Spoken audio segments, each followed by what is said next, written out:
after all, it's just the emotion that matters. And after all, it's just the emotion that matters.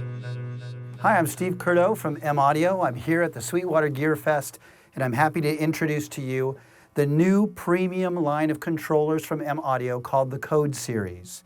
Now, the Code series comes in 3 key sizes, 25, 49, and 61, but that's where the resemblance to any other controller that we've ever done ends. This actually has more thought in the control section, a brand new section of controller called the XY axis, 16 backlit RGB pads we'll talk about in a moment. Let's talk about the keybed itself. How many times have you felt a controller or a keyboard and it either sounded squeaky or a little too springy or a little too mush, and basically that the keyboard just didn't feel very good because it was plastic keys and not weighted? We've spent a lot of time picking this particular keybed. Although it's not weighted, it is velocity sensitive with aftertouch and has an actual wonderful feel, much like a piano's type attack and release. So this keybed is absolutely the best we've ever done in our control world. These are waterfall keys, meaning they're kind of squared off. It's a nice modern look. You can see the keyboards all are white and very sharp looking with a lot of RGB colors in the background.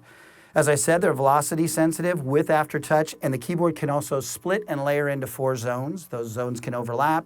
You can be controlling 2 sounds at once through velocity. Let's talk a little bit about the control sections. I mentioned the XY grid, and that's very important as far as talking to software parameters. I'll mention a little bit more on that later.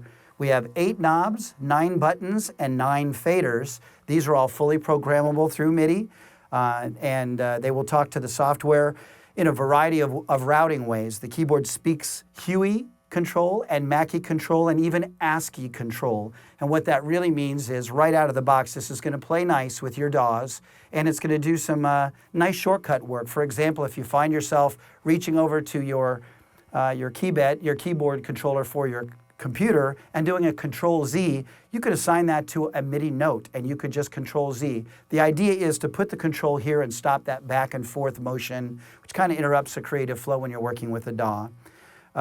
We can also talk about 16 backlit RGB pads, also velocity sensitive and color coordinated to anything you want to do. So while faders could be talking to perhaps volume in a mixer, these knobs could be controlling panning in a mixer page. These could be set to MIDI channel 10 and controlling drums, while the keys could be working on splits and layers inside of a DAW. There's also a transport section here, and the transport will basically start and stop and pause and rewind and put in to record your sequencer and your DAW itself.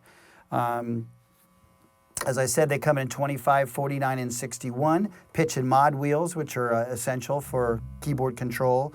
And the nicest part is I started out with some sound. There's actually 2 plugins as a value add for this, all 3 keyboards, all 3 models. And these are Air Music Tech software plugins, and they are full versions of Loom and Hybrid 3. And many people are familiar with both of those. Loom is a time-based plugin, which does a lot of atmospheric type generation sounds, and actually has an XY axis in itself for parameters where you can snapshot parameters in an A, B, C, D position. That's a real nice one-to-one correspondence with what goes on here with the XY axis. So, for example, filter setting might be on the XY axis, pitch might be on the XY axis, and morphing between them for all kinds of effects. And that's all completely programmable. So every fader, every button, every knob, every control part of this keyboard is mappable to anything you want to do inside your plugins and inside your DAW. This was a quick look at the Code controllers from M-Audio. If you have any more questions and you want to order one, contact your sales engineers at Sweetwater. Thank you.